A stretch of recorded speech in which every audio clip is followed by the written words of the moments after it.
Okay. All right. So today we're going to be talking about the benefits of walking. I know a lot of you have maybe made some New Year's resolutions. You know, it's that time of year when people kind of try and get back into their fitness routine. But for a lot of people, you may not know where to start with your fitness routine. And I'm here to tell you today that there are so many benefits with just walking.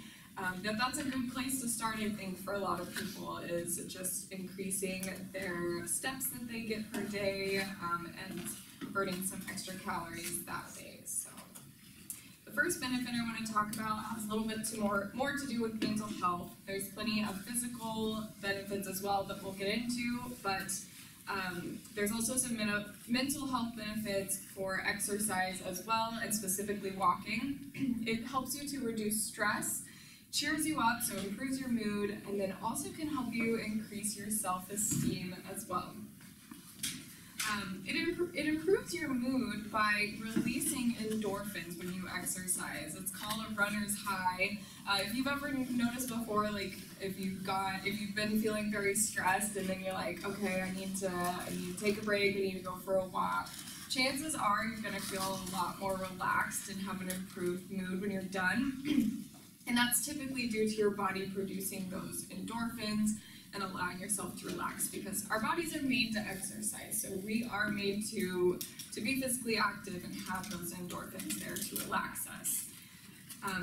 Another thing is that it should help increase your self-esteem as well. When you do accomplish your walk for the day, or maybe you've been consistent with your walks for 3 weeks or so, you should feel proud of yourself. I mean, that's something that you're definitely accomplishing. Even if you're not seeing numbers off the scale or anything like that, you should still be feeling better and just be proud of yourself, because it is hard to get up the motivation to do your exercise, and if that's something that you're doing for yourself, then you should feel proud of that. And lastly, walking helps to increase your immune system, which I know is a physical benefit, but a lot of times when we're sick, you might feel mentally not so well. You're going to feel a lot more down than if you're feeling healthy and if you're feeling good. So another benefit that kind of goes along with too, like right now we're in the winter, so we're maybe having some seasonal depression, fighting colds a lot. So there's some different things that walking can definitely help with fighting that. Now on to physical benefits. One of the main reasons I think a lot of people get into a physical activity routine is usually to help them maybe lose some weight. So walking can help you do that, and this is by increasing your metabolism. So not only are you going to be burning some extra calories during that walk that is beneficial, but you're going to be burning a lot more calories throughout the day as well, as opposed to your body when you weren't being physically active. So that's going to help you over time. I mean, nothing is a quick fix when it comes to exercise, so do keep that in mind, but over time it is going to help you lose weight. And it's relatively easy to do, I think, for most people, and fairly low impact. You might have to invest in some good walking shoes just to make sure you are taking care of your joints, but it's free as well. Especially for us, you know, we can do our workday walks around the track too. I know it's in the winter, so it's hard to go outside, but the majority of the time, you know, you can walk outside when it's nice out, and you can find different areas to just go for a walk. It also helps to prevent heart disease and diabetes, and I would suggest when you're first starting your routine to start 10 to 20 minutes a day, or just kind of take into account where your physical fitness is at that moment. The American Heart Association does recommend 30 minutes a day, most days a week, which comes out to about 5 days a week, you know, 150 minutes of physical activity, which is why we have you guys shoot for that for your wellness points. But you may not be able to start there right away, and that's okay. So starting at 10 to 20 minutes a day is perfectly fine, and gradually increase your time as you go and you feel better. One point I would like to make though is you never want to increase your time more than 10% of your maximum from that week before. So say you walk 10 minutes for a full week, you know, every day, 5 days a week. even if it felt pretty good, that next week you don't want to jump up to 20 minutes every single day, because a lot of times our bodies will, we may even feel okay when we're walking, and then later on it's like, oh no, we should not have done that 20 minutes, or if we do it multiple days in a row. We're just trying to prevent injuries from happening, which sometimes do happen when you're first beginning a workout routine. So it is probably better to be a little bit more cautious when you're first starting, and you can increase your time, but like I said, you want to try and keep it around that 10% number as you're increasing.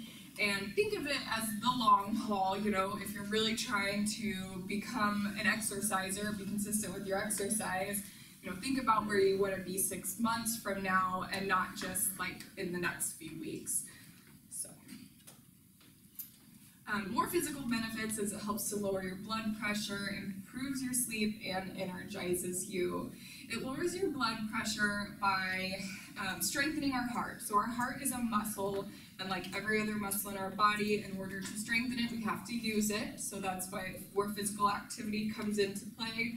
And when we do have a stronger heart, our heart can push out our blood to our body and create good circulation with a lower pressure than somebody who maybe isn't as physically active and their heart's not as strong. So if that makes sense, that's why it lowers your blood pressure. And then it also will increase your HDL cholesterol, which is your good cholesterol levels. So if you did your wellness screening and your HDLs were a little low, just starting a walking routine can definitely help your body to increase those healthy cholesterol levels.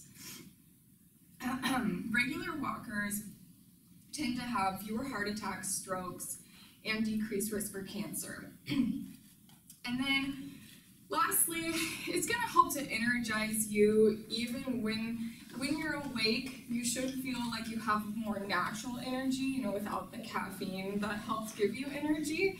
And that is because it's going to help to have your day have a better cycle to it. So when at the end of the day, when you've been exercising, your body is going to be more efficiently producing melatonin, which will help you sleep and hopefully rest really well throughout the night, which when you wake up the next day, you should have more energy for that too.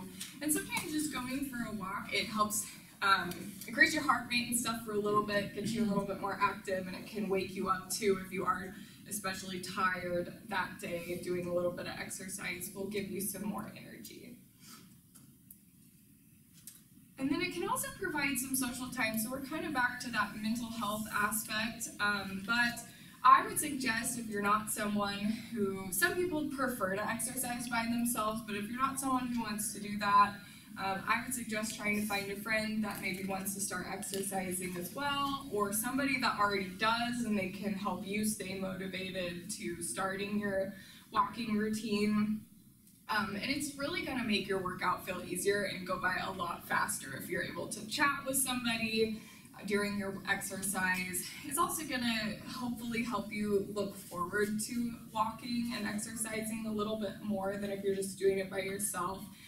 It can be hard to get up the motivation when it's just you motivating yourself, but if you have friends to keep you accountable, and then, you know, it can just be your social time for the day too.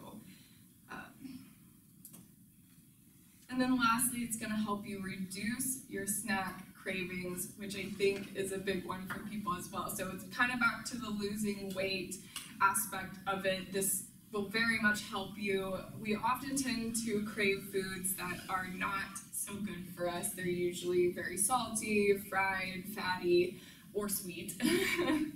And what walking can do is it can help to control our hunger hormones that come through our body, and sometimes when we're not exercising our body, it gets out of whack with our hormones, and there's so many other hormones in your body going on as well too, but specifically your hunger hormones, your body might start to generate more than you actually need, which will stimulate your brain to think that you're more hungry than you need and cause you to crave certain foods. If you're exercising, it can help to balance those out a little bit so that you won't be always thinking of how hungry you are. But not only that, it's also going to stop your hankering for during that walk and then for up to 10 minutes afterwards too. So if you are hungry, sometimes and you feel like you just ate, sometimes go for a walk and you might notice that you're not so hungry then afterwards. And specifically sugar, it will really help you stop that sugar addiction, because I know sugar is very addicting for a lot of us. The more you eat it, the more you want it. People who walk every day are often able to regulate their daily sugar intake by as much as half. So that's pretty good. And that's it. That's all I have. Any questions? Okay. Pretty straightforward. Just go for your walks. And you can get points for them too.